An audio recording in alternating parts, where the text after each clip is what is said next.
gentlemen, welcome to Journey into Comics with your hosts, Nate Phillips and Brandon Stone.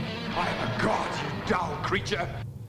Ladies and gentlemen, it feels like it's been like 2 million motherfucking years, but Brando, we're back. How's it going, buddy? It's going good, man. And in fact, I think it's only been 2 weeks. Yeah, I know. 2 weeks later happens, as I always say. So, what's new in your neighborhood, Brando? There's a lot of snow outside right now. I know, man. I was down visiting Dad today. Hoopston got like 6 or 7 inches. Yeah, that's about what we got. And then we drove home, and it was crystal clear, like there's no snow. Yeah, thankfully it's not like frigid, or it wasn't frigid today, so they were actually able to really clean up the roads a lot. Dude, Tuesday it's supposed to be 40. Spring is on the way. It is on the way, and I'm ready for it to be here. Well, and with springtime, unfortunately, means that we're on the fast track of winding down to arguably one of the best shows on TV. Brando, you love it. I love it. We're talking about The Walking Dead. Did you see tonight's episode? Oh, boy, I sure did. Okay, I haven't yet, so no spoilers. All right. I'll be checking that out most likely after this podcast. So let's just get down to the dirty. Brando, where do you want to start? You want to talk about the show first? We can go with the comics. We can talk about the show first because the show is still technically behind the comics. Basically, the show kind of fast-tracked a little bit because I didn't want them to take this route, but I was expecting them to take the rest of the season to get to Alexandria. And they didn't. They just, as soon as they introduced Aaron, it was like, boom, like the next episode. I was jumping up and down very excitedly when Aaron made his debut because I knew. I was like, I know where this is going. Mm-hmm. Well, see, and that's one of the few times so far, and I say few as in probably only the only time that I actually kind of regret knowing what's going to happen, or in another possibility of what's going to happen, because in the comics, that's what happens. He shows up and then they go to Alexandria, and it's like, I can understand if you're not familiar with the comic book storyline, you're like, okay, who is this guy? This guy is creepy. He's weird. We can't trust him. And I'm like, no, dude, I'm not even worried about this guy. It's like, because I know exactly where this is going. But at the same token, I'm very excited because event-wise, there's not much going on. It just, yes, they did get to Alexandria, and that is a big event, but it's not like a big over-the-top, crazy, momentous occasion. It's like, oh, okay, we're here. There's almost no pomp and circumstance for this arrival, for this introduction of this new character of this community. So it is kind of boring a little bit, but I'm okay with it because it's taking a lull, because the people who have read the comics know what's around the corner. If we're in Alexandria, then we know what's around the corner. Yeah, and it seems the closer we get to this moment, I don't think they're trying to hide it anymore. I say that in part by so there's a show called At Midnight. Chris Hardwick is the host. A couple weeks ago on the 11th of February, they did the Walking Dead edition of At Midnight, and they did a segment called Walking Dead Spoilers, and it was supposed to, the whole point of the show is to be funny, haha, and comic booky.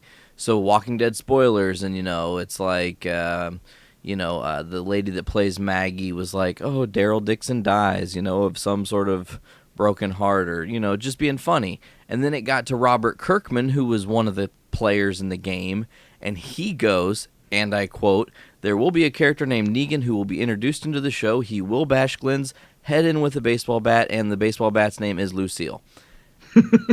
And then just played it off like he didn't say anything, and the whole crowd was like, oh, what did he just say? So either he was playing us or he's being for real. But another reason I make the assumption that he was being serious about that is Andrew Lincoln recently in a interview said that he would be very shocked if Negan wasn't, and I quote, right around the corner. Oh, of course. And also, I don't know if you've read this, but they announced last week that the season finale for Walking Dead is going to be 90 minutes. Yeah, it's going to be a little bit longer, and Brando, kind of like what we've been talking about and throwing we're really good when it comes to guessing what might happen. I think we have a pretty fair track record when it comes to saying, hey, if it was my guess, I think we're going down this road. But the kind of the big thing also about the season finale is Daryl Dixon's in a lot of trouble. Apparently that is the rumor, yeah. So I don't know. Are we going to get my wish where we're finally done with the Daryl Dixon character and it's him that gets taken instead of Glenn? You know what? I mean, it'd be kind of weird for them to tease that, or for that to be the rumor and then for them to follow through with it. Because it would almost seem like anticlimactic. To me, like this show does is that yes, it is based off the comics, but they make drastically different decisions from the comics as well. In fact, they almost try to just do something entirely different while still keeping it along the same lines, while still maintaining key scenes, right? I mean, because of course at this point, and spoiler alert here for season 4, when the governor attacks the prison, in the television show, he kills Herschel, but in the comics, that's Tyrese in his place. Tyrese, who we just wrapped up nicely in a little blanket and sent him down the river. Yeah, and somebody, said that was a weird episode, and I actually liked that episode a lot. It was shot kind of weird. I thought the directing was a little bit different, but it told a really good story. I am okay with episodes like that, like we talked about in our Breaking Bad retrospective. I'm all for certain episodes taking a creative liberty and doing something different to tell a certain story. Like we mentioned how well the episode The Fly was shot, where that entire episode they're just worried about this damn fly. In this episode, it's more about being inside Tyrese's head and his own doubts and his own just like his will to live. Yeah, and his struggle with his final moments. Yes, and I personally liked it. It's a bit slow paced, but I did like it. Yeah, it was definitely good. So you brought up the comics. So here we are in season 5 of The Walking Dead. Well, me and you have a really good idea of what they're trying to accomplish. I will say last week's episode, when they finally said the A word, when they finally said Alexandria, it was... Yeah, it kind of took your breath away, just like, oh my, this is for real. They're not teasing it anymore. Well, see, and as I said, I was just so surprised to see them pull up to the gates in that episode. I was because in the episode they're in the RV and Abraham's like, "We'll make it," and then like 2 seconds later it's broken down. I'm like, "Oh, that's the end of the episode." It's like I was gonna be like, "Of course," and in a way that would be a comical way to end it, but no, they just went right along with it. And the pacing in this show sometimes is very off because you'll get like a really big slowdown point where it takes them forever to get from point A to point B, and other times they'll just cover hundreds of miles within 5 minutes. It's like the Dragon Ball Z effect where Namek is going to explode in like 10 minutes, but it takes 20 episodes to do so. Exactly. But the fact that they said the words, my favorite part of that episode was Rick said previously that when we pulled up, when we got to Woodbury, it was silent. When we got to Terminus, it was silent. He goes, if we pull up to this place and it's silent, I'm not sure if I want to bring my family in there, or something along those lines. He would definitely be cautious about it. And Rick Grimes kind of has like this kind of like tight, not like the Eastwood squint, but it's almost like his brow is always like just constricted to be like almost like Terminator mode. Like De Niro eyes. There you go. Yeah, something like that. And he pulls up and the camera just focuses on his eyes, and then he hears like people and children like laughing and playing, and his eyes instantly just kind of relax. And I loved that moment. Yeah, it was very surreal for him. It was humanity coming back, something that he thought was long gone. For Rick Grimes to hear the children playing was just like I said, it's very surreal to him. So yes, and without spoilers, I really enjoyed what they explored in tonight's episode as well. And when you see it, you'll know exactly what I'm talking about. Cool. I'm excited. I'm hoping that before we get on to season 5, and we're gonna kind of segue right into the comics now.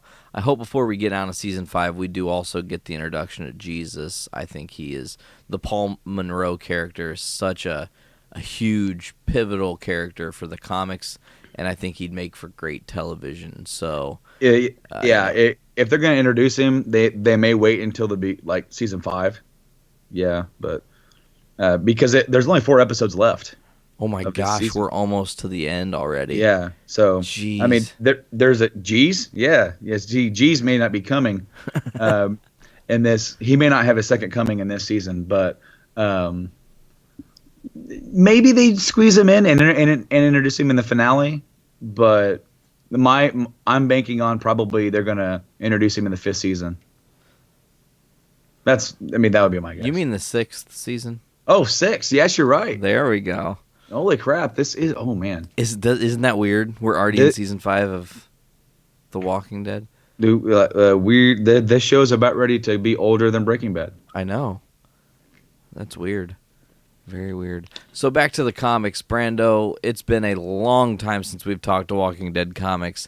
A little bit of a fill-in. The Whisperers, one of their crew tries to myrtleize one of the members of the Hilltop, and luckily he survives with Jesus, and they get back to the Hilltop with a prisoner, Lydia. What do you think of Lydia? I tell you what, man, she is... I don't trust her. And that's interesting because I feel like she sort of like attached herself to Carl because Carl's opened up to her.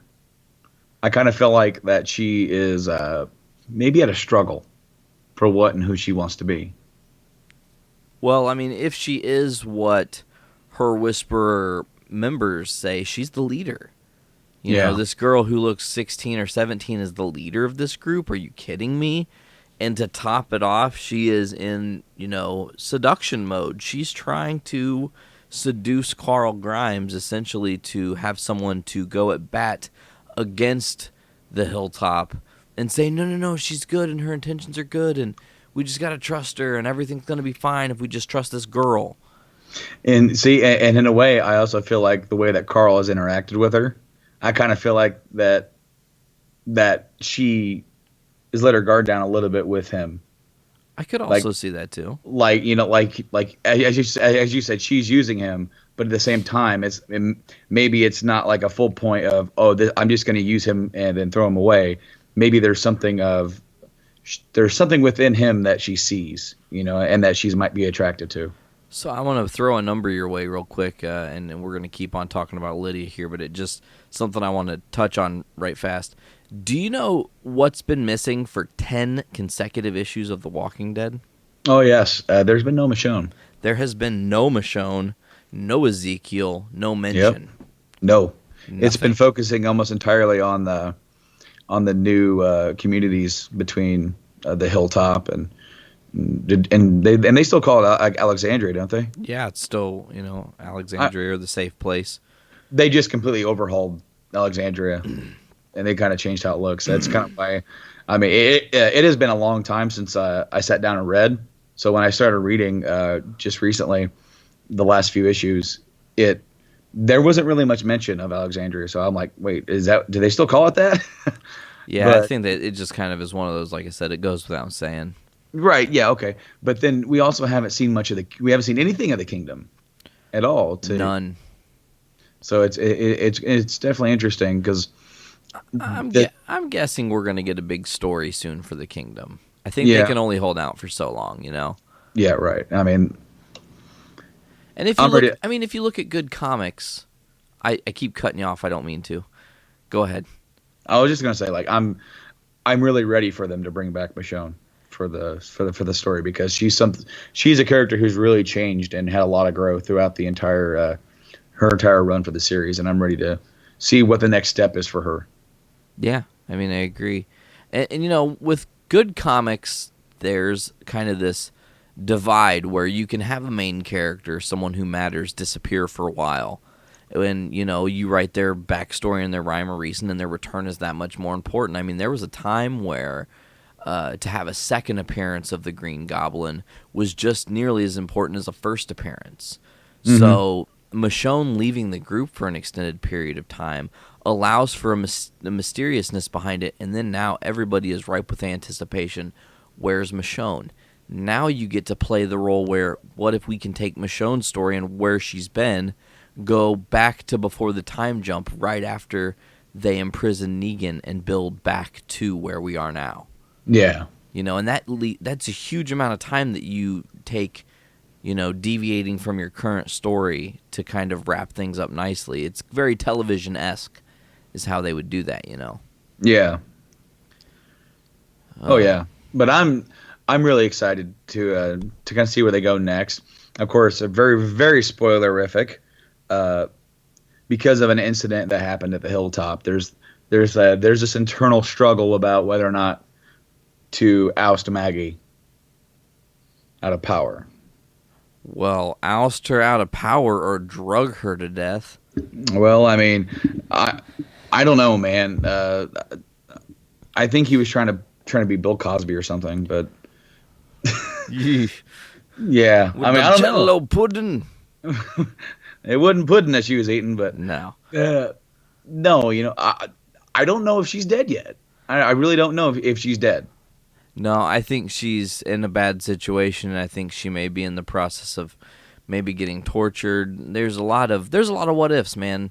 Every time I think I can tell you exactly what's going to happen in the next issue of The Walking Dead, it's completely against what I thought was going to happen and completely blows my mind. So, one thing I will tell you, apparently in the zombie apocalypse, like 16 or 17-year-old girls get really weird, freaky things they like to do to other boys.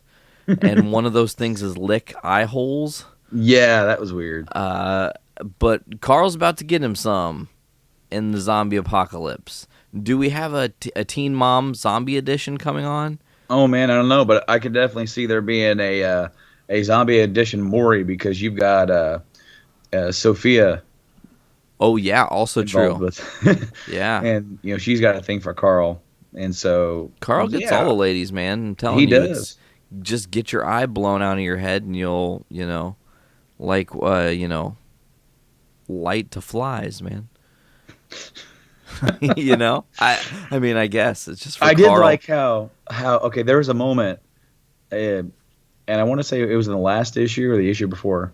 It's when the parents of the kids that Carl beat up for attacking Sophia, they're calling for basically Carl's head, or they want something done, and then Carl goes off on them in a Negan like phrase. I'm dying over here. Oh man, it's okay. I think the zombie apocalypse maybe started there. No, I just can't take a drink of water. That did you almost drown yourself? Yeah, I did. Okay, I'm okay, everybody. I'm alive. Continue on, Brando. Oh yeah, okay. I was just saying that Carl kind of came off very Negan-ish in a certain phrase that he said towards one of the parents, and I'm not sure if you remember that part or not. I'm gonna let you refresh my memory. All right, okay, because I'm not really sure exactly phrase for phrase. But oh man, you are dying, man. I'm You need okay. help. I'm okay. I just had to turn my volume down so you could talk, and I was going to cough, so no one knew I coughed. And then when I was coughing, I realized that you could still hear me. Yeah, I can still hear the cough. So then you were like, whoa. But yeah, that wasn't coming through, so my fault, everybody. Okay, I mean, yeah. It's all right. You can die if you need to. Okay, now back to what Carl said that was very Negan-esque. Yeah, I got to try and find it. Oh, okay. Oh, wait, I found it. Okay, Sweet. from 135. Okay.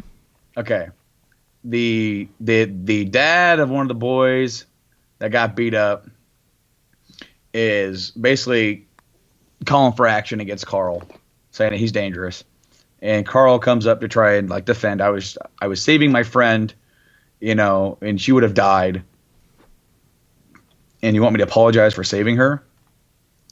And he says, "You fucking fuckwads can go fuck yourself." That is very Negan-esque. And so I just I recalled to another prior issue where like he's been spending time with Negan and talking to him during his imprisonment. I mean, half of his parenting has actually kind of been coming from Negan A little bit. Yeah, yeah. I mean, behind the scenes. right. So that made me think instantly, like, all right, what exactly is Carl becoming through Negan's influence? All right, so then my next question is, this is something my good buddy Anthony keeps kind of saying, and I agree with him. Do we see Carl actually become the bad guy? The next villains or a potential future big villain? I mean, he could be a big villain. He knows. I mean, come on, he's learned from the best. He's learned from Rick Grimes. And Yeah, how right. gnarly would that showdown be? Like Rick versus Carl, one of them's going to die. Then who do you kill? Then where does the story go if you kill Rick? Well, where does the story go if you kill Carl? What Yep. if neither of them die? I mean, endless possibilities, but, like I said, with Robert Kirkman, man, to sit here and try to guess what that guy's planning, I mean, you got a better chance of guessing the Powerball numbers. Yeah, definitely. That show is very unpredictable, and not just a show, but the entire series. Oh. And someone's getting comfy. No, I'm great. I just lost my phone and I was trying to find the list to see what we're talking about. You know what I'm saying? I mean, you gotta Oh, okay. trying I to do stay pro. believe I do believe that after Walking Dead and after we finish that up, we were going to go into the Flaro spinoff, which I honestly do not know much about. So I was going to let you handle that. Lucky for you, I know quite a bit about it. So, as I've continued to kind of drive the point home, Brando, you desperately need to watch Arrow and Flash. And actually, a little cross promotion time. Our good friends over at the Mad Scientist Party Hour invited me to be a contributor full time for the Mad Scientist Party Hour blog, which you can find that at puminati.wordpress.com. And my first article was actually why you should watch The Flash and Arrow, and my bullet points review of what's going to sell people on the show. It was the hard sell of what I think makes these shows so great. So go there, check that out, and then let's talk right now about what's going on in the Flash and the Arrowverse. We know that they're on a little bit of a hiatus right now. We aren't going to get new episodes till March 17th, where The Flash will return, and then the 18th, Arrow will return. Now, this week, CW and DC Comics made the announcement that they are planning to do a spin-off show featuring characters from both Flash and Arrow. So Brandon Routh, who plays Ray Palmer, a.k.a. Adam, or the Atom, in Arrow, is going to be in this spin-off show, as is Martin Stein, the one half of Firestorm. The Sarah Lance character is not going to be in the show necessarily, but the chick that played Sarah Lance in Arrow is going to be, so we aren't sure if we're getting the Canary, if it's going to be a flashback story. We're really not sure how that's all going to go down, but we do know that they are introducing 3 new major players from the DC universe on this TV show that have never been on TV before. And that has me very excited. Will we see Martian Manhunter? Are we going to see a new adaptation of Green Lantern for television? What if we get Batman? You just don't know. There are so many different outlets and opportunities that these shows can go that it's very exciting. And there's so much they're building towards. Right now, Flash is building us to a crescendo of the purpose of Dr. Wells, what his intentions are. We're getting ready to hopefully, for our first time, go into time travel, which will be very exciting to experience the time travel, to learn about Speed Force and how that works. We're continuing to build towards the full-on opus of the Gorilla Grodd character, finding out who the Reverse Flash or Reverse Flashes happen to be. And then in Arrow, on the other hand, we've got a lot of, what's going on in Nanda Parbat. What is Oliver going to choose with the offer that Ra's al Ghul has given him? What's going to happen to Malcolm Merlin or John Diggle for that matter? Thea has just essentially signed her death wish with Nyssa. Will Nyssa kill her? We don't know. It's the Arrow is just getting so much better. You think that it can only be so good. TV can only do so many things, and this is very much like The Walking Dead keeps proving me wrong. These shows, they evolve and they change and they draw you deeper into the characters, and you're getting more. You attach yourself to different parts of these characters that you fall and see parts of yourself in, and you relate to those characters. So these shows hook you, and they drive these really smart, intelligent, well thought out stories. We are finally getting writing where they don't think us comic book fans are dumb and they have to write down to us. They're writing for the most intelligent kind of television viewers, and that's huge. If we can get that kind of writing on this Arrow Flash, they don't know they're going to call it All Stars or the Justice Society. They can't call it the Justice League. That's out of the question. But there are tons of other team names that they can pull from. They can't obviously pull from Teen Titans because, one, most of those people aren't teens, and two, that show's going to be on TNT in the near future here. So with that being said, I think we're done covering the CW, Flash, and Arrow stuff. I am now going to tag my tag team partner in. Brando, what's going on in this Game of Thrones world? Okay, so Game of Thrones is coming back, and it's going to be coming back pretty much a few weeks after The Walking Dead is up. It's going to be airing on April 12th, and pretty much we know only a few things about this season because they are very secretive about this show.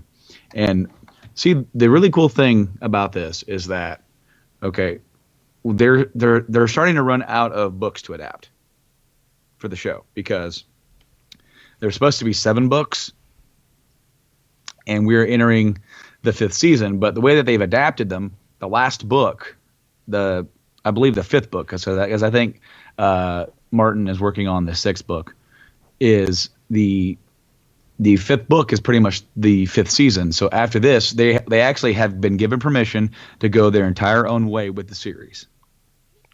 Whoa. So they're already moving away from the book. And they proved that and they've done that a lot, but one of the big steps for moving away from the book was the ending of season 4, which I'm not going to spoil because a certain co-host of mine has not seen it. Hey, we'll do the trade-off. I'll finish Game of Thrones as soon as you finish Arrow and the Flash. Hey, buddy. As soon as I get done with House of Cards, I'll get right on that.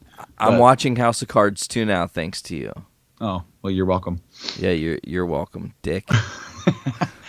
Okay, so but that lack of it's not really a lack of books to adapt, but to me that's more of an open freedom because now they can do their own like alternate story, their own story at the two main producers of the show. They know how the whole story ends, or like at least the overview. Now it's up to them on how they want to interpret that, or if they want to go that direction. But then Martin can then still do his story that he's been doing since the mid '90s, and pretty much there's been a trailer, and the trailer gives you just enough information to know what you already sort of could have predicted. but the last 2 episodes actually went to IMAX and did fairly well. They did very well. They put the 2 episodes together as sort of like a movie, and then they ended it with the trailer for season 5. And I heard that it did pretty well in IMAX. Sweet. And I'm stoked. See, and the thing is that I'm jumping into the Game of Thrones thing pretty late. So now I'm gonna actually know what it feels like to have to wait a week. That's the best feeling though, when you aren't on the roller coaster that's happening and you catch up to the roller coaster, and then when you have to wait for the roller coaster to start over, and you're just like, oh my god, like. Especially with what happened, like I said, with Flash and the Arrow, they're off. They had a mid-season, and they did that. They're kind of the way CW likes to market, they're going to bring Arrow and the Flash back with 2 really huge, high-impact episodes the same week that the new CW show iZombie premieres, so that iZombie will get people to watch it as well.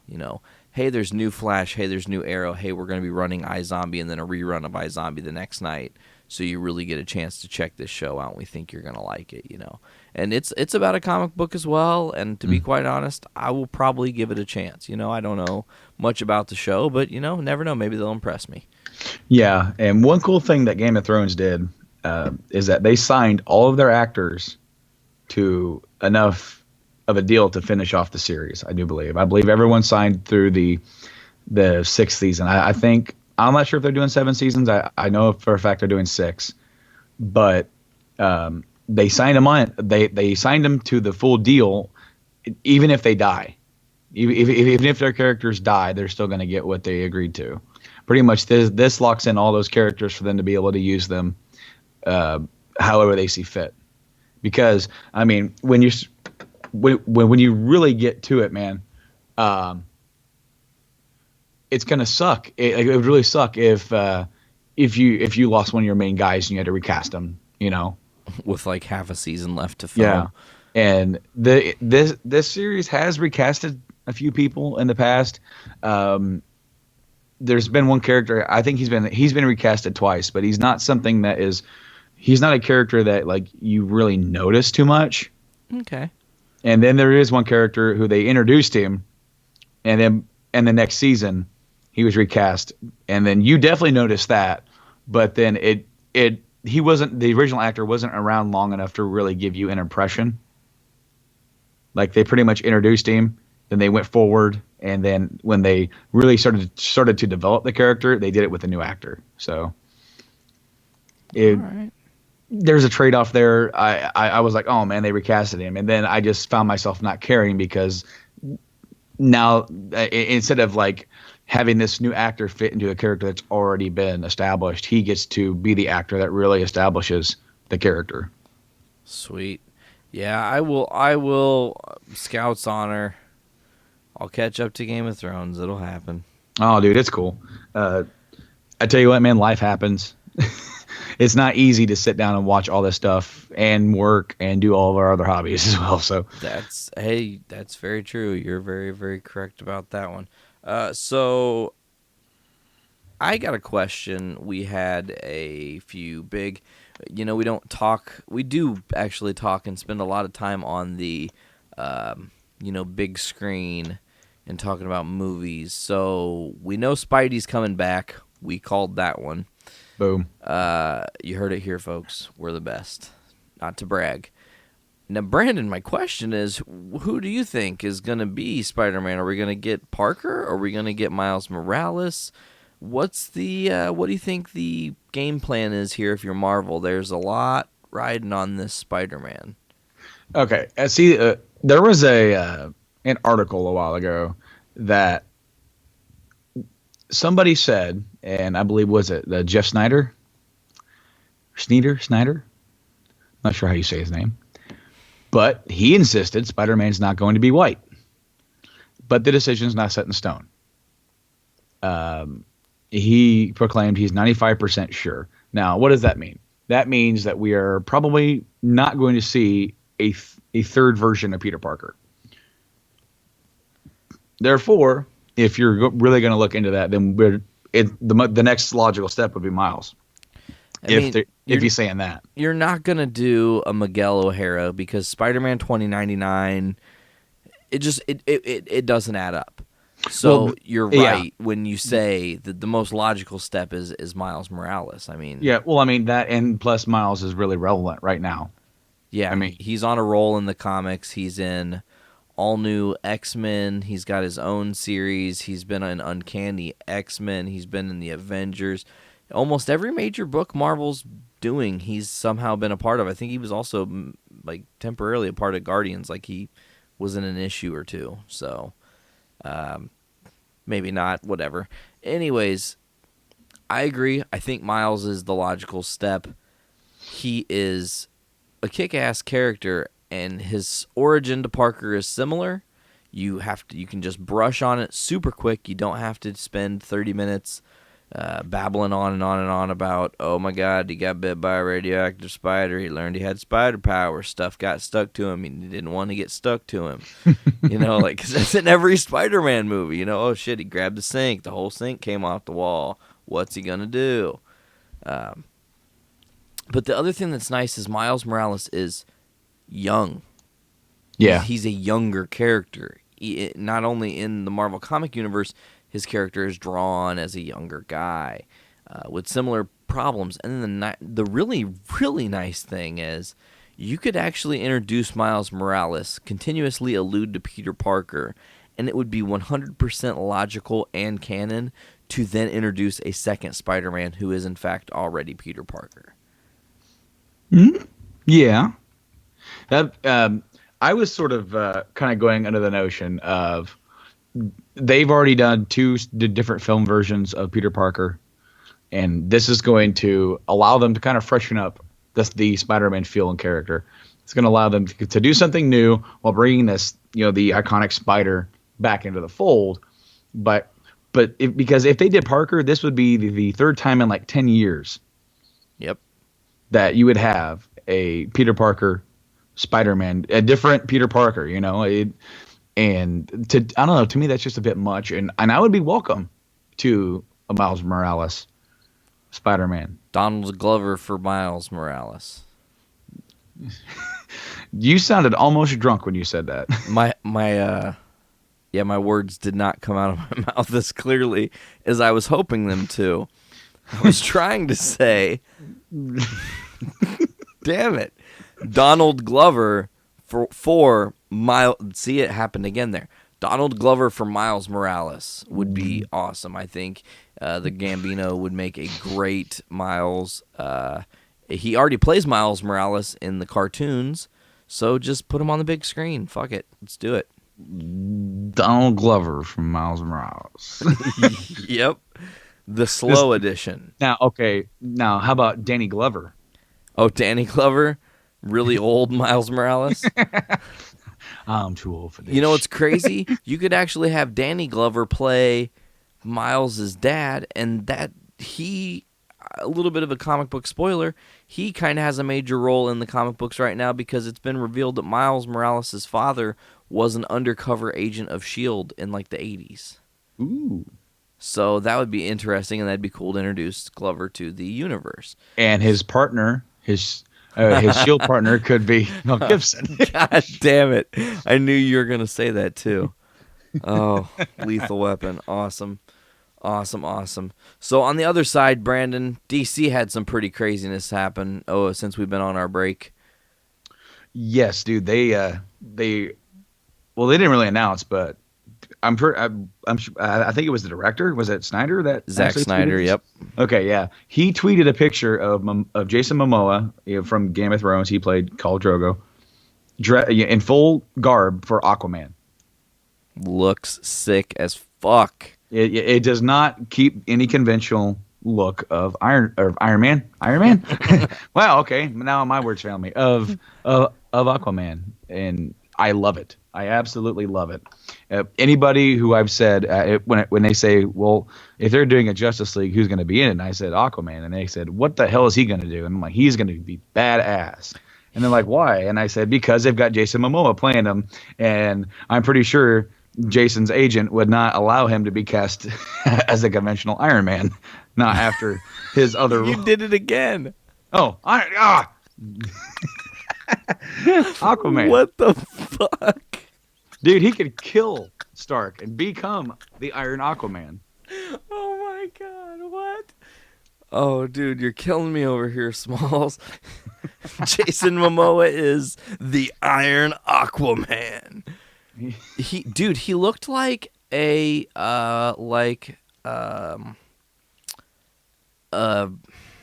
damn it. To me, a mythological god.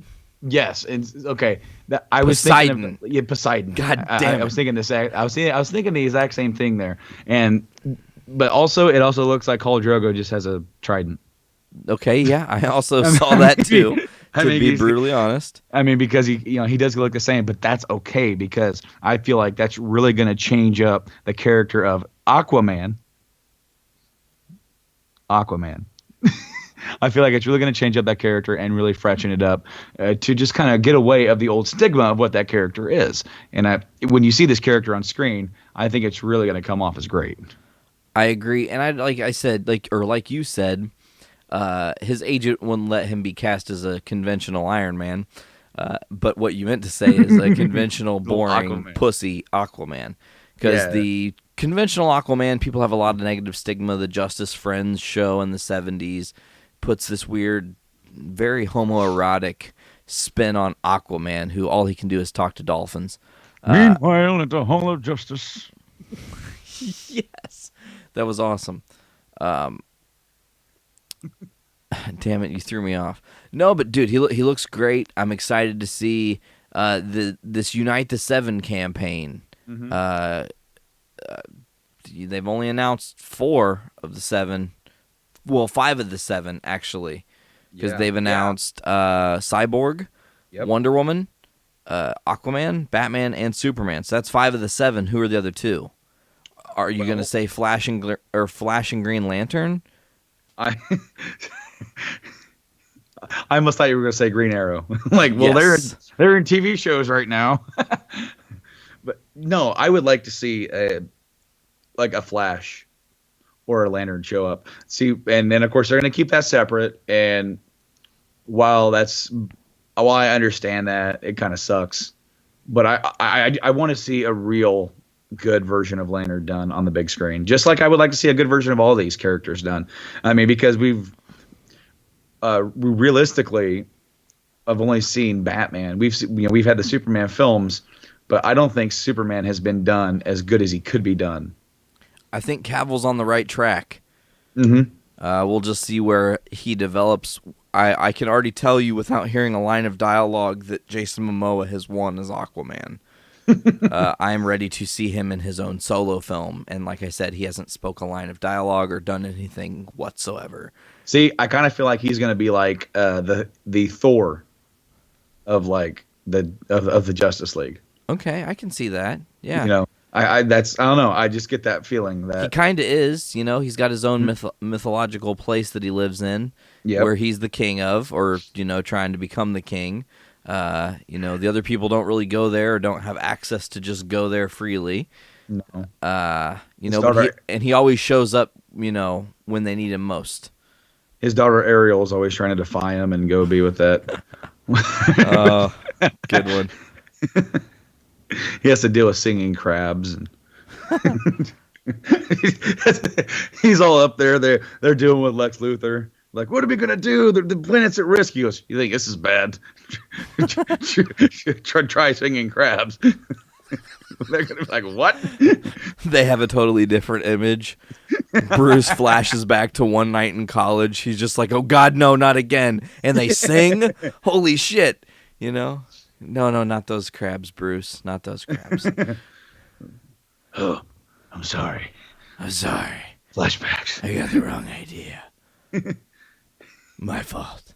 I wonder what if Affleck's gonna do just a kind of a Keaton-like voice where he just kind of drops it down a few tones. I don't know. It's interesting. I think that Affleck's gonna have his own very unique style of Batman. He's not gonna be mimicking a certain preordained or predestined kind of voice. He's not going to go full Christian Bale. He's not going to necessarily do dark Keaton. He might have a whole different way of making his voice mask, whether it's through a technology modulator that makes his voice sound a little bit different, and where they put an effect on it or something. But they can go a whole bunch of different ways, and they can keep him having his own original origin of the voice, because that is kind of an important part of the character now. Well, of course. We'll see. And the Nolan films really kind of overdid it, in my opinion. It works, but especially in The Dark Knight, it was really heavy on the modulation and kind of the distortion, along with his gruffiness. Because when you go back and you watch some of the original films from the 90s, they just kind of dropped their tone a little bit. And then same with Kevin Conroy. He's done the Batman voice for over 20 years. He is Batman. Oh, he is. Yes, to me, that is the the Batman voice for me. But what I love about that is that he just kind of drops his voice down a few tones, but then when he's playing Bruce, he always brings his voice up. It's almost like higher than his normal voice. So that's always fun, and I'm really excited because there are a lot of people who rolled their eyes and groaned when Affleck got announced for the casting, and he wasn't my first pick. In fact, I don't even think he was on the pick on my list at all. But I'm really excited to see what they do with it. I totally agree with you. So I guess we're gonna have to get it over with sometime. Nothing too exciting to talk about, but yeah, that's life, and sometimes we all got to do it. So it's pretty obvious if you've listened to this podcast, we are in tune with the nerd world, and if you are listening to this podcast and you don't know this news, we do regret to inform you that Leonard Nimoy, the actor who played Spock, did pass away at the age of 83 this week. Thoughts and prayers go to his family, obviously. Brando, it really sucks to lose one of these legends, Yes. Of course, he was 82, and he had a kind of a bad condition for a while, and he battled with that. And it was, I remember hearing that he would take him to the hospital. But I mean, you just say, even though it's like that, you're like, oh well, hopefully he'll be okay. And then of course it turns out that they find him, deceased, and it is really sad because when you think of Star Trek, he's one of the first few people you think of. I mean, absolutely, live long and prosper. Exactly. I mean, it's his symbol, his mannerisms, and I know that he tried to get away from that for a while in his career. He tried to distance himself from that, and I get that, and I respect that, because when you have something that has dominated your life and that's not what defines you, I can see as an artist you want to try to separate yourself from it to try and prove to other people that that's not all you are. But I'm really glad that after a while he came back and he embraced exactly what that was to him and allowed himself to be fully to be Spock. He is Spock. I mean, for Christ's sake, he made the cameo appearance in new Star Trek movies. Dude, and then they were amazing. I mean, especially in the first one where he was really sequential to the plot. I mean, that's amazing. I like the kid that plays the new Spock. Zach a lot. Quinto, I think. Yep. And I like him a lot. I think he really does a good job of kind of capturing some of those mannerisms. You could definitely see that as a younger Spock, but he does his own thing with it as well, and that's good. But it is very sad that that Leonard Nimoy passed away. He also was a director. He was an accomplished director, and of course he directed some of the Star Trek films as well, or at least one of them. I want to say him and Shatner traded films. I think they took turns on a couple of those early Star Trek films. And I want to say there was one big comedy that he did, and I want to double check on IMDb to be completely and utterly unprofessional here because I don't want to get this wrong. No need to get it wrong. Leonard Nimoy, because I want to say that he did a pretty big comedy way back when. And I say that now as that it was way back when, but it was, and I was correct. In 1987, he directed Three Men and a Baby. Oh, wow. Huh. And he directed Star Trek 3, The Search for Spock in 84, and also Star Trek 4, The Voyage Home. Fitting two final titles that he directed. Well, he did some other stuff throughout the years, but those three are sort of the big ones that I'm seeing. I don't really recognize the names based on what they are, but of course, as an actor, he's been in so many different things other than Star Trek. A lot of times appearing as himself, of course in Futurama, he was a big guest star on there a couple times. Guest starred on The Simpsons. Yep, on The Simpsons, and as of course in Star Trek, as in multiple different times of Star Trek, he he appeared in the Next Generation series as Spock. Yep. And did a really cool two-parter in there that was just kind of mind-blowing to me. That storyline really got me into that. And of course, he was in Transformers, Yep. Dark of the Moon as Sentinel Prime. I'm just kind of going through here this last few things he did, and he was actually in the Kingdom Hearts series.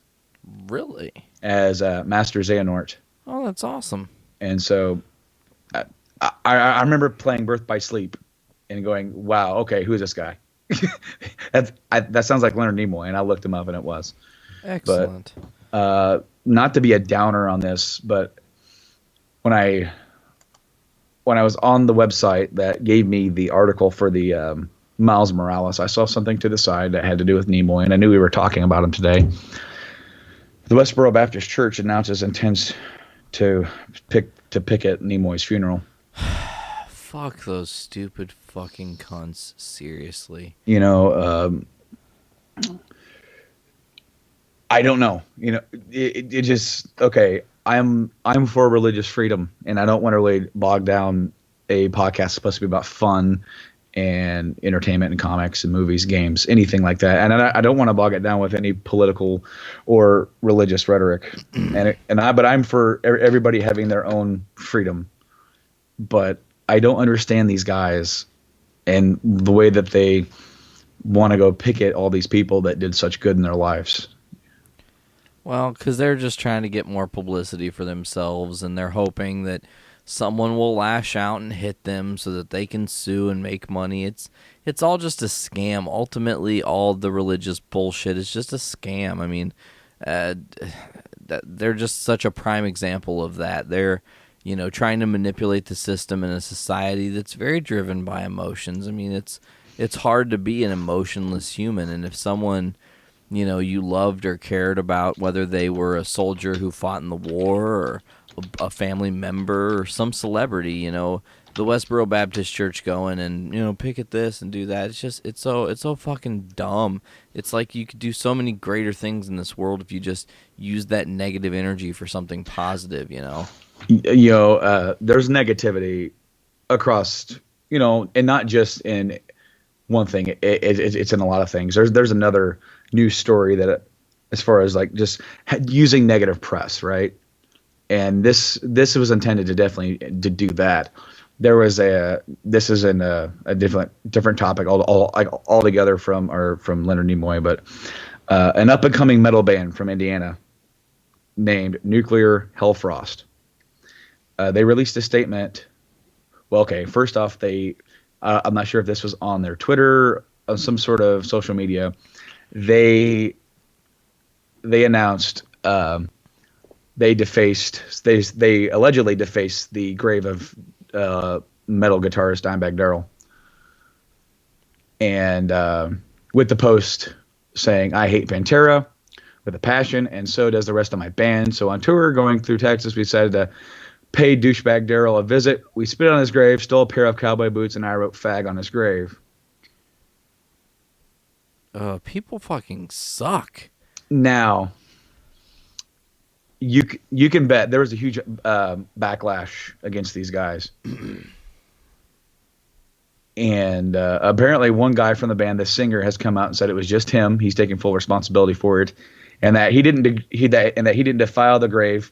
He wrote it on a piece of paper and put it on there, and the paper looks like it was cut like a razor blade or of some sort, and put on the razorback. And if you look at the grave the way it's supposed to be, that definitely is not there.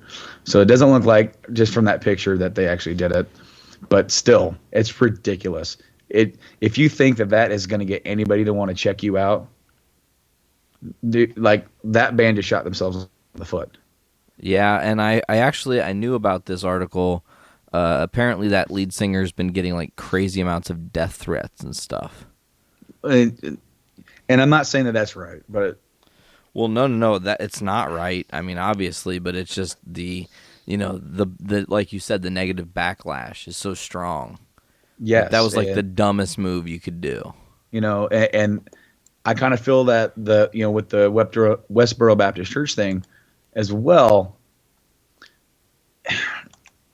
It's like they always try to say, "Hey, we're gonna do this," and it's all it is going to be. It comes off to everyone as negative, and nobody reacts to that in a positive manner. It just even like people who are of faith, that I know have told me, man, they give people of faith a bad name.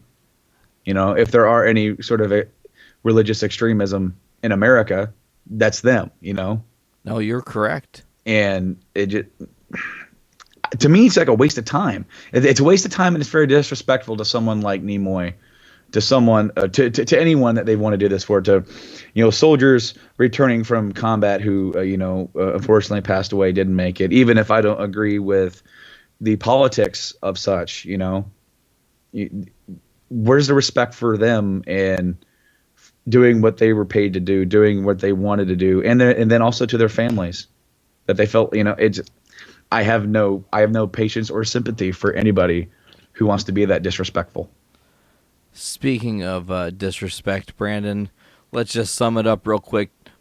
White or gold, or black or blue? We're not spending a lot of time on this topic. Let's go. White or blue, black or gold? Or black or blue, white or gold? All right, see, now you see, I don't know if the Iron Aquaman would be down for that, but to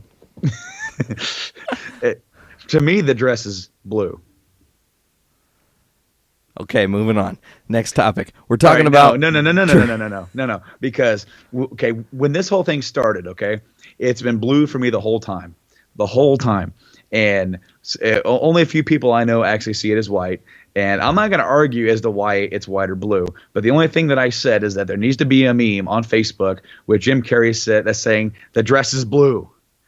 The goddamn dress is blue. I think I saw that. It is, and it happened like the next day, and I was like, finally. Because I wanted to see that so bad. And then I also saw Stark and Captain America disagreeing, and that's what causes the Civil War. So did you know Tommy from the Power Rangers? Mm-hmm. This is relevant, I promise. Yep. Did you know he went from the Green Ranger to the Black and Blue Ranger?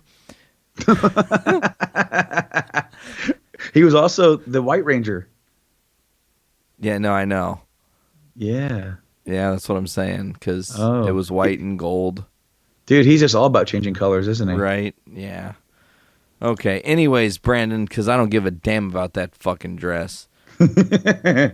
I saw white and gold, but let's continue. There was a pilot that you directed me towards. I didn't know anything about it, and then you said, hey, we need to talk about this, and I was like, what the fuck? I don't know anything about it. How can I talk about it? Better watch it. So I went and watched it. Let me tell you this. This is what I know. Okay, here we go. This thing is called Dragon Ball Z Light of Hope. Okay, it's taking place in the Android saga. If you were following the anime Dragon Ball Z, around the time that 1718 arrive at Earth, the early battles with Gohan and Vegeta, or not Vegeta, Trunks. My fault. Yeah. This actually follows the alternate future.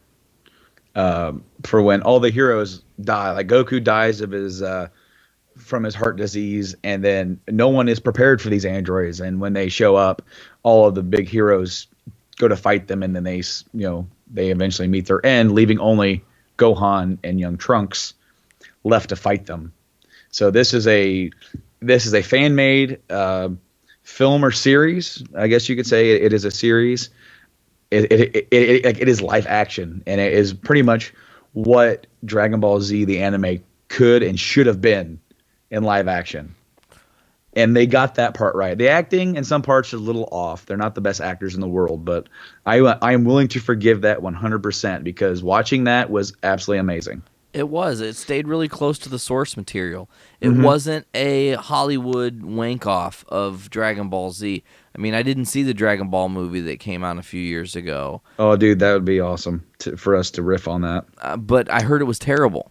It is. I mean, I've never seen it, so maybe that's something we do someday. We sit down, we talk shit on this horrible movie. But this series is not horrible. If you've not watched it, go to YouTube. Dragon Ball Z Light of Hope. It's really fucking cool to watch. Like you said, the acting's a little bit stale, but I tell you, they got it right because they're taking the source material seriously. They're Yes. not tweaking it for Hollywood to make it work to appeal to the masses. They're appealing to the people that fucking love Dragon Ball Z, and that's what's important. The thing that shocked me was just how well it looked and how well it came off. Like it didn't come off as like a second rate fan thing, you know. It came off as like it had a budget to me. Like maybe not as much of a budget as they would have got from a big studio, but to me that also comes with that less demands from those studios to make sure it hits certain marks for the audience. They're able to then keep it sort of streamlined with what the source material is, and then go from there. So to continue on with television related shows that are getting internet reboots, another 15-minute movie premiered this past week, and it's very controversial. You've had members of the actual television show saying various different things of what they think. I've heard extreme positives from some saying it's super dark and gritty and that they love that take on it, while others said, hey, this is supposed to be a kid's show and you're appealing to the wrong audience, which I thought was actually not the right thing to say. So what I'm actually talking about, Brando, is the Power Rangers fan trailer video movie. It's one of those that premiered. Walk me through it. I have now watched it, and I have some things to say, but I want to get your take on it for sure. Okay, basically this is a fan-made film.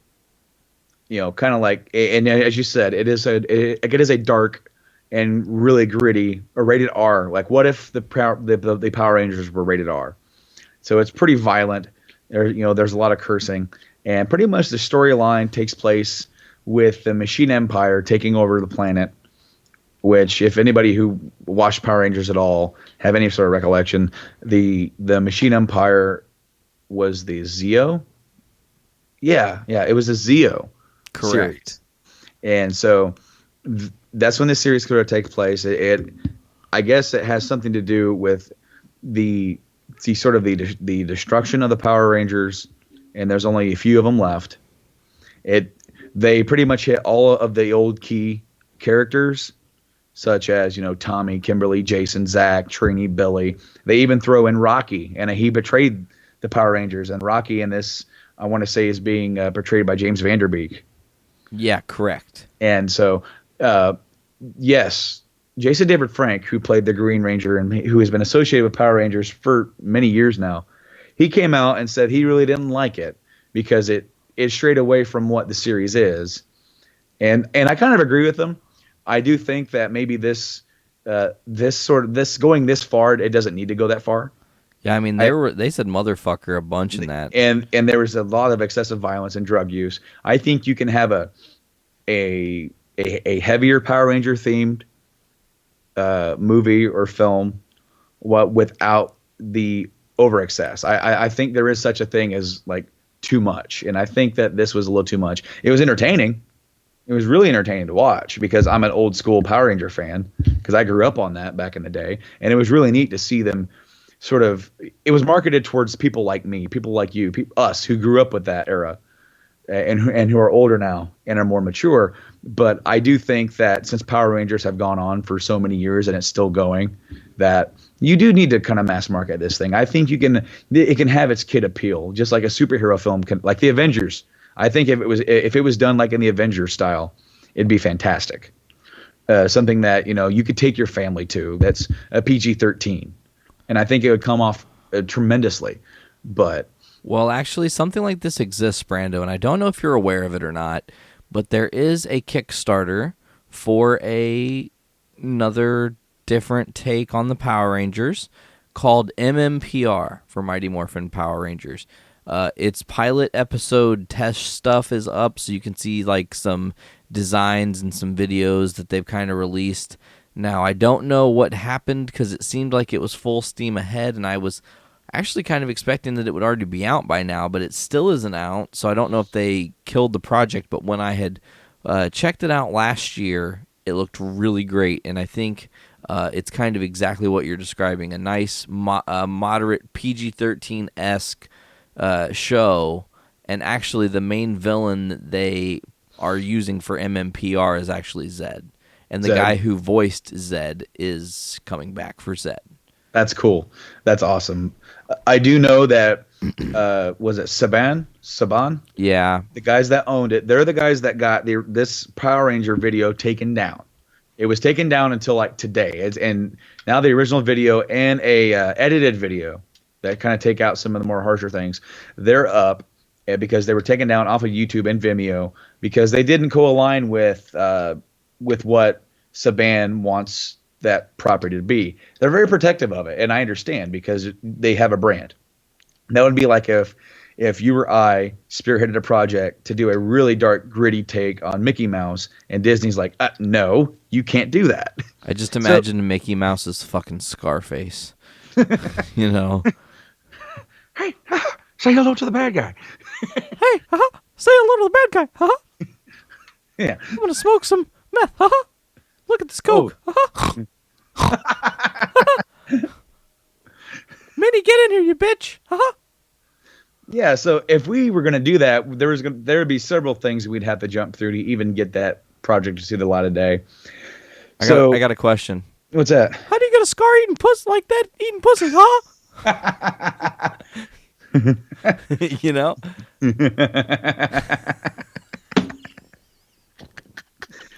Oh, fuck. That's awesome. All right, so we're moving right along. Brando, real quick. There are 35 amiibos that will be out for the Smash Brothers. There are currently 29. We have them all. You have every single one. Yep. And how difficult / fun has that been for you? Pretty easy, actually. There's only 2 that we've had to spend an exorbitant amount of money, and the total amount of money we spent for both was only $70, and that was for Marth and for Rosalina. I just heard that they're planning on doing a reprint of Marth. Yeah, second print of Marth. I think he's going to have a slightly different either pose or card. So that they can tell the difference. I know that actually when I just went and picked up the most recent wave, which was Sonic, Mega Man, King DDD, and Ike, that I was told, I went in to GameStop and they said, hey, do you want to roll your pre-orders over now? And I was like, why would I roll over my pre-orders for my amiibos? I want them. And they're like, oh, well, you've got more than one pre-ordered, right? And I was like, no, I have one of each. They're like, oh, never mind. Anybody who had more than one amiibo pre-ordered for this most recent run and then for all future runs at GameStop have to return or move their pre-order over to something else. They can't have more than one. It's one per household. Huh. Because they're trying to eliminate the internet poaching bullshit that's happened. Yeah, we'll see. One thing that's also happening with amiibos is that it's not like some of these are really hard to come by, but they're not like intentionally rare. Some of these, we're having a big problem here in the States out on the West Coast with this port strike going on out there, and me working in the auto industry, it's actually sort of affecting us a little bit because we get a lot of our parts from Japan. So that's one thing. They're having I guess new 3DS shortages, some and some amiibo shortages that they're just sitting out in a crate waiting to be unloaded, but they're not being unloaded because of the strike. So So that is what it is. I officially own 2 amiibos now. Who and who? Sonic and Mega Man. Fuck yeah, they look awesome, huh? They do. I'm not going to get into big amiibo collecting. I decided when they came out that was not something that I was really going to do. I was going to own probably a few of them, and that's it. And I think I'm going to try and stick to some of the iconic figures of video games. I'm a video game collector, so I'll probably get Mario, Link, maybe Donkey Kong. Are you going to go for Pac-Man? I thought about it, but I mean, I haven't decided whether or not I want to pull the trigger on Pac-Man. Ness? I mean, you love Earthbound. Yes. I've already seen the next wave, and of course that is Ness and Charizard also have my eye, but for the other 2, Mario and Link, they're very common. I don't have to worry about that. But yeah, those aren't too hard to find. And there's a website you can go to, nowinstock.net, and search specifically for amiibos, and it'll tell you what sites or different stores have the amiibo you're looking for, That's what cool. don't, and that way you can know. And then it's funny because if you go to the very bottom of the page, it says all models eBay. And there's a link, and you can just go and search for every model on eBay because obviously they're going to be up there. Yeah, I do know that some of them are going for pretty high prices. I know that Mega Man and Sonic are both going now on second hand for about $20-$25. Damn. So I found both of those in one night after Cool. work. I only had to go to 3 places. So Hey, do you have a Walmart by you? yes, we do.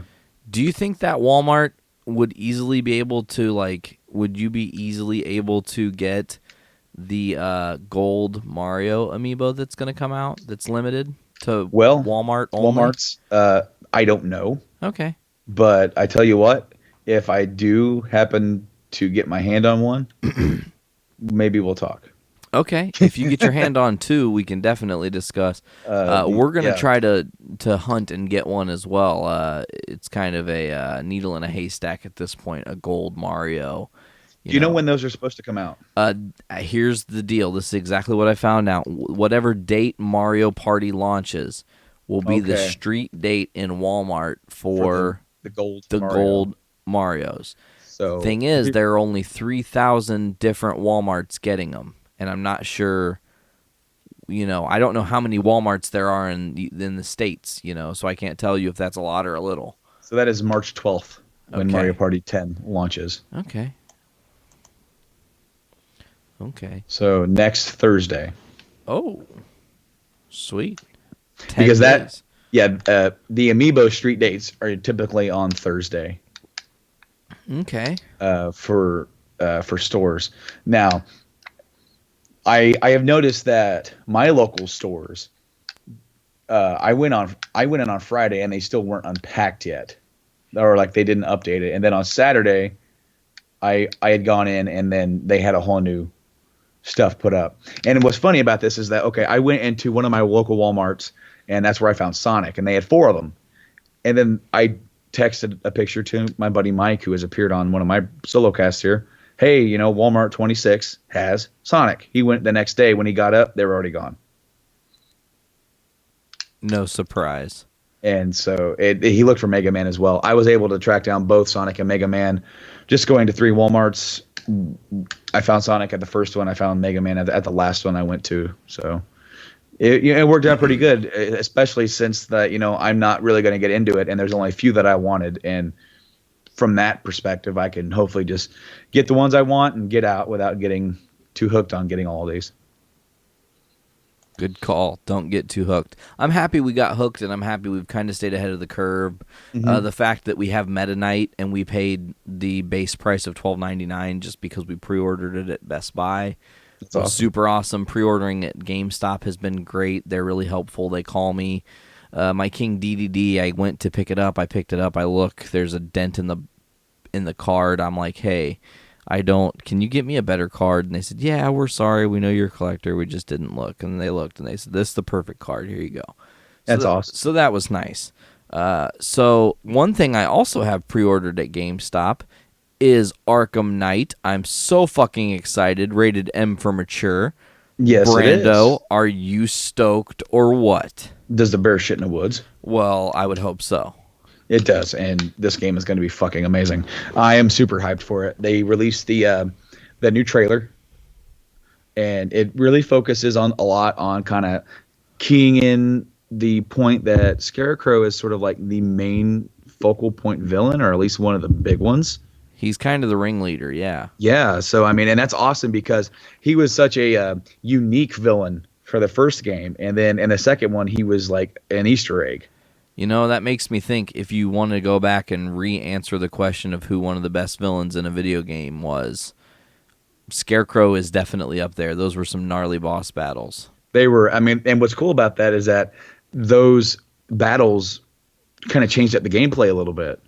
Exactly, they really did. I mean, the gameplay of the offshoot game they did for Batman Blackgate that came out on the 3DS and PS Vita, and I think it came out for the other systems as well for a port. But that's like a more of a 2.5D beat 'em up, and that when I was playing that, I felt like I was playing the Scarecrow parts almost, just a little bit more refined. But I'm really excited. The game did get an M rating, and they're sticking with it, and that makes me so excited because that means that they're standing firm into the story that they want to tell. One of the main directors for the game, I want to say, said that he's not going to sacrifice that for his story. They didn't look at getting any rating, and they've never done that for any other game that they've made. They just wanted to tell the story that they wanted to tell. Just so happens this gets an M rating. There's not going to be any excessive blood or language or anything like that. This is just no boobies. Yeah, no. It's there's going to be some kind of dark, heavy scenes in that, and those scenes gave this game an M rating. And so I read the article on it, and he said that he had a conversation with one of the guys at WB Media, whatever the name of their video game company is. I think that's the name of it. But he called him and he asked him, "What do you want to do?" And that's awesome that they have enough faith in Rocksteady to tell the story that they want to tell, to know that with this game getting an M rating, it's going to not be readily available in the hands of kids. They're going to have an adult to get it. Some stores may not even carry it based on that rating alone. And then you are going to have issues with Australia. Australia is usually, very nitpicky about their M-rated games. They don't like getting M-rated games at all.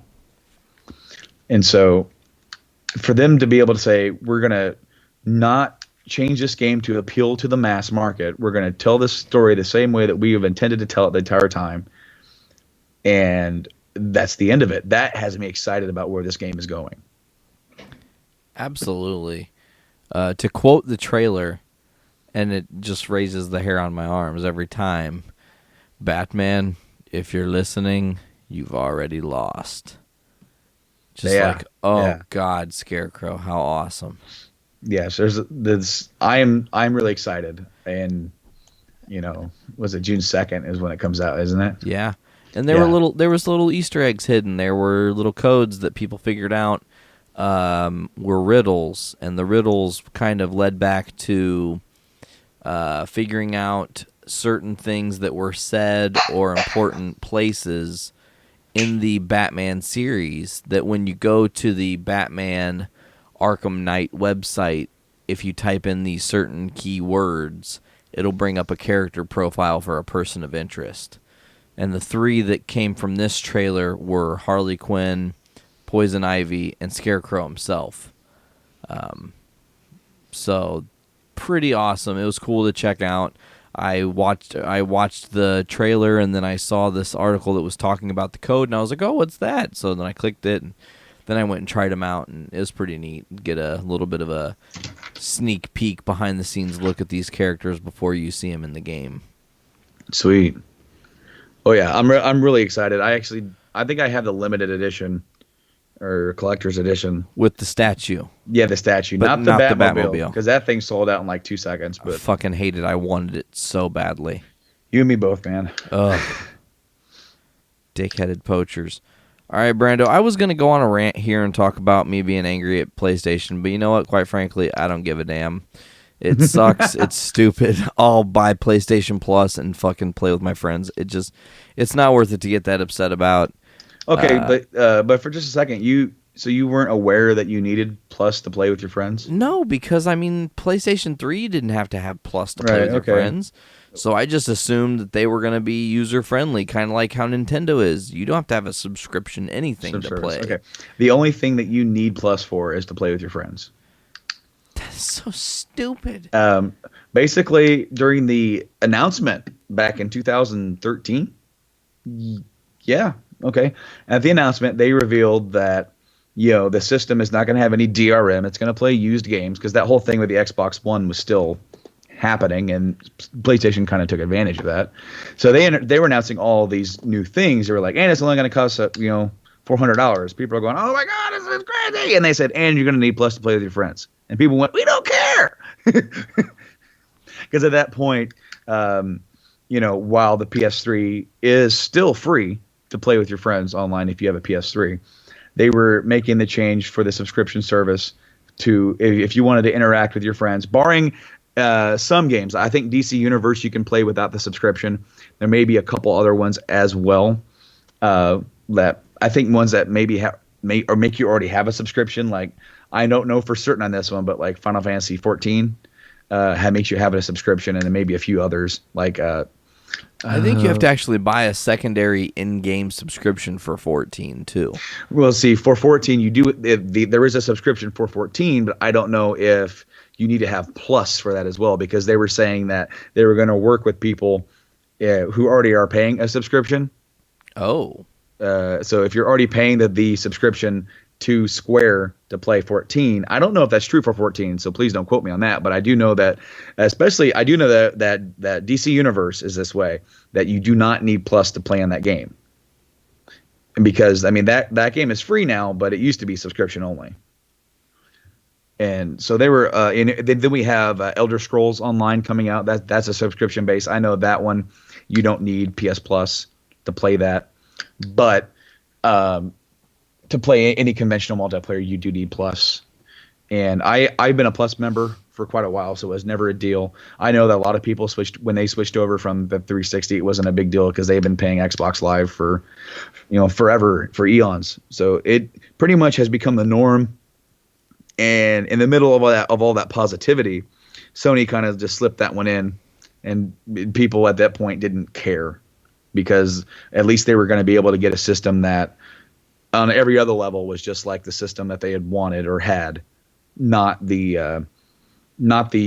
Matrix Xbox is what I call it, the version of the Xbox One that we were going to get under his leadership that was horrible on all fronts. Yeah, totally. So, yeah, it's unfortunate, but what'd it do? No idea. So, Brandon, we're gonna try this thing here. And you know what? It's kind of funny because you almost have already done this in this show already with the Mickey Mouse thing. But no, okay. So at work, me and Nick kind of came up with this idea, and maybe we can have this kind of be a recurring theme or something going on. And that's we were kind of making fun of and just enjoying the way that Bane talks in The Dark Knight Rises. He kind of has like this Sean Connery appeal to him, but it sounds like Sean Connery's talking into a cup, right? So I have a cup. And basically, these are called Baneisms, kind of like Bushisms, right? But basically, the idea is that we can take popular sayings, movie sayings, television, just whatever, and say them like Bane and just laugh at the hilarity of it. Yeah, and I think at some point we're going to maybe take this a step further. Brandon and I have talked about kind of incorporating this into a dice rolling game where there are certain categories of characters to take voices from, and then there are certain categories of movie or TV that we're going to, pick lines from and then do our bits. So for this one, Brandon, I'm just going to let you start doing a couple, and then I'm going to jump in when I find one that is going to be really good. Okay, so this is Bane telling an analogy from George W. Bush. So let's see how this goes. We have a saying down in Texas. Fool me once, shame on you. But you fool me, you're not going to fool me again. That was awesome. All right. Okay, so this one is Austin Powers getting his penis enlarger pump. Yes. Okay. That sort of thing isn't my bag, baby. Oh, that's ridiculous. All right. So this one is one of my favorite ones that I've done so far. And this one actually could be done. There's a really good scene in The Dark Knight Rises where Bane destroys Batman. And it's pretty much the iconic scene of him, breaking Batman's back. He doesn't really break his back in the film, but of course, it's a harken back to the comics where Bane just destroys him. And all throughout this fight, he's like just beating him up, and he's just like doing it nonchalantly, just talking to him, taunting him, right? So you can have him say this. You can. It's the "I am the danger" scene from Breaking Bad. But you can sort of make it work within the scene. You know, like You think you're in danger, Bruce? I am the danger.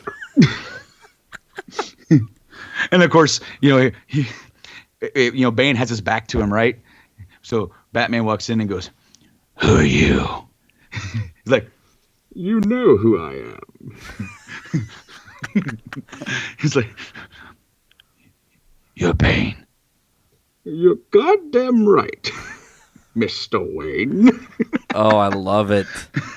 Okay, so I'm going to try one. All right, go ahead. Okay, so this is Yoda doing Jules Winfield from Pulp Fiction. I got to try to do this without laughing. Okay, here we go. Again? Say what? Again? Say what? Dare you, I do. Motherfucker, I double dare you. What? Again you will say one more goddamn time. All right, dude, I got another one from Pulp Fiction. Okay. Again, as Bane, because I have the cup. And You feel that, do you? That's pride fucking with you. Yes! Oh, that's awesome, Marcellus Wallace. oh, I want to do more, but there's a potential for some trouble with some language barriers that I don't really want to go to right now. Maybe in a more private setting. It's okay.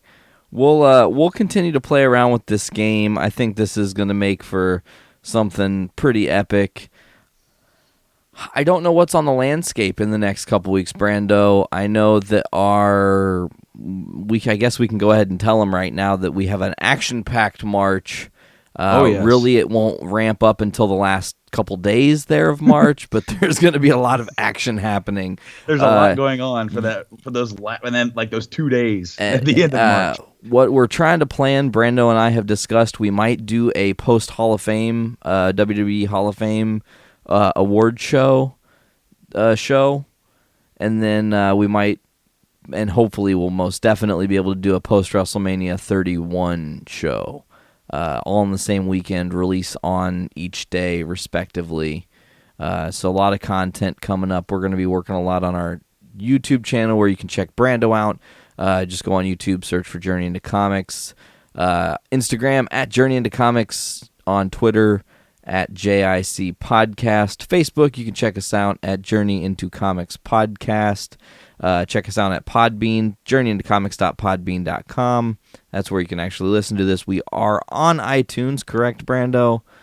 Yes, we are, pal. And if you're listening to us, sir, do us a favor and subscribe. That way, you always get the new episodes, man, right when they go up. Yeah, and if you get a chance, like comment or like or rate us 5 stars or whatever. I don't know if we even have any stars, but doesn't matter. Actually, I think we do have one rating, but I haven't checked it in a while. Yes, awesome for ratings. I don't even know how to check that. So, anyways, check us out on the stuff and things. We're going to be trying to stay real busy for you folks. We did take a little bit of a vacation. I happened to be in Vegas. It was a good time. Brando, I think we're wrapping already on this episode. Dude, I think that's it, man. I think we've kind of exhausted our topics. We have a good kind of a rounded show with a bunch of different things to talk about. We didn't talk about too much. We didn't talk about not enough. So what else is on the horizon? Are we going to get a Brando cast next, or is the next cast a Nate cast? Well, last thing I knew is that you were supposed to put out an episode last week as an 8-cast. Well, yeah, and then I had to try to sleep before I got on a plane. So and man, I tell you what, and that's okay. If I'd have known that you weren't going to do that, I would have done a Brando cast last week. But it's all cool. But if you definitely want to take that next week, and then we'll kind of reconvene for the weekend after, and then the weekend after that will be a Brando cast, which is like I guess March 21st will be a Brando cast. And then we'll run right back into it for our big, long-winded WrestleMania weekend. Yep. Lots of content. There's also something else big happening on WrestleMania night as well. Go on. It's the Walking Dead season finale. Really? Yeah. Oh, that's hardcore parkour. Yeah. March no. 29th. And because I thought that's what it was, and I looked it up and I was right. March 29th is the 90-minute finale for season 5. Doesn't that figure? Isn't that ironic? And don't you think? And I've read the names of the episodes going forward Was that a mistake? a little bit. Uh-oh. It doesn't ruin anything. Tonight's episode's name was Remember. Okay. The next week's episode is Forget. Okay. Then the March 15th episode is Spend. Okay. March 22nd's episode is named Try. Okay. And the season finale is called Conquer. Huh. Okay. So I guess we'll just take that with a grain of salt. Yeah, we'll just see where it goes from here, Yep. man. That's gonna be intense. A lot of stuff happening, but here at Journey into Comics, we're gonna try to keep everybody on the level. Again, check us out on all our different places and things. Until next time, I'm Nate. I'm Brando. And this is Journey into Comics. Peace out, guys.